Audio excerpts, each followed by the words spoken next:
Assalamualaikum warahmatullahi wabarakatuh. Kembali lagi ke CA Grafika Channel. Bagi yang subscribe saya doakan sukses dunia akhirat, amin amin ya robbal alamin. Kali ini kita akan membahas sejarah konflik antara Aremania dan Bonek Mania. Dan kita akan ulas seperti apa kisah awalnya. Yuk kita bahas bersama-sama. Pada dasarnya beberapa tim kesebelasan di Indonesia memiliki konflik. Namun konflik antara Arema vs Persebaya ini yang paling mendarah daging. Konflik antara supporter Arema FC yang disebut Aremania dengan supporter Persebaya yang disebut Bonek sepertinya tidak kenal damai. Hal ini sudah sangat lama terjadi. Sebagian dari supporter kedua kubu tersebut hanya tahu bahwa mereka berselisih dengan kubu lawannya. Namun banyak di antara mereka yang hanya ikut-ikutan berselisih tanpa tahu alasan di balik perselisihan tersebut.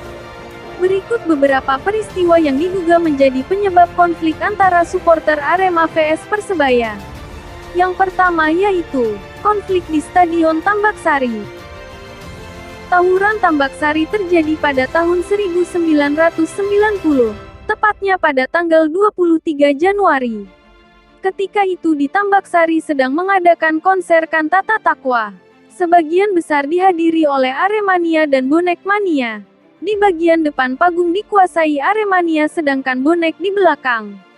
Beberapa menit sebelum tawuran terjadi, Aremania membuat geram Bonek dengan sorakan, "Arema, Arema," yang terus-menerus. Bonek sebagai tuan rumah pun tersisihkan. Terjadilah pemukulan dari salah satu bonek terhadap Aremania hingga timbul tawuran besar. Tawuran tersebut membuat Arema keluar dari area konser di Tambak Sari. Kejadian tawuran Tambak Sari menjadi alasan mereka bermusuhan dan pertikaian setiap kali kedua kubu itu bertemu. Pemicu konflik yang kedua yaitu pemberitaan media terkait Arema vs Persebaya. Berbagai berita di media terkait pertandingan Arema FC vs Persebaya jadi salah satu pemicu adanya rivalitas antara Bonek dan Aremania.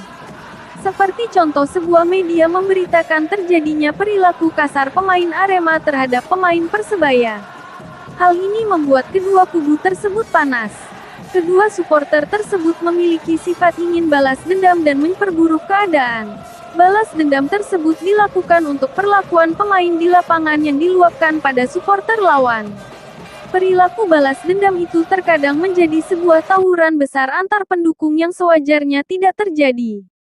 Terjadinya pertikaian bisa disebabkan pemberitaan media yang tidak adil hingga terjadi kecemburuan. Misalnya tidak adanya pemberitaan terkait kemenangan Arema maupun Persema Malang saat kedua tim sepak bola asal Malang ini tampil gemilang dan meraih kemenangan. Dan pemicu konflik yang ketiga yaitu Malang selalu diremehkan. Konon pendahulu Persebaya selalu meremehkan Arema. Pernah ada yang bilang jika tim-tim asal Malang tidak akan pernah bisa mengalahkan tim Surabaya. Jangankan memenangkan permainan. Jika Arema bertanding dengan Persebaya bermain seri saja akan sangat berat. Pernyataan tersebut datang dari H. Barmen dan Mudayat, sesepuh Persebaya yang dimuat di berbagai media. Sontak saja siapapun yang diremehkan pasti akan merasa geram dan tidak terima dengan pernyataan tersebut. Pernyataan kedua pendahulu Persebaya tersebut spontan menyakiti hati Arema dan suporternya. Suatu waktu ada kabar bahwa Persebaya akan datang ke Malang. Dengan adanya berita tersebut jelas saja menjadi kesempatan Aremania membalas sakit hatinya.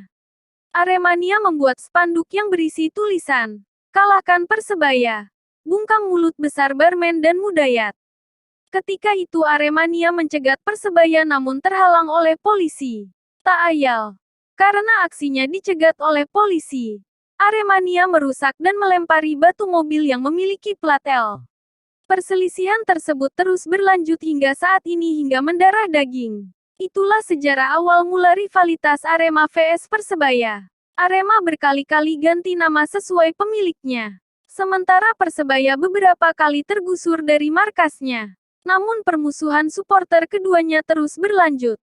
Demikian informasi yang saya berikan, semoga bermanfaat bagi teman-teman semua. Saya akhiri. Wassalamualaikum warahmatullahi wabarakatuh.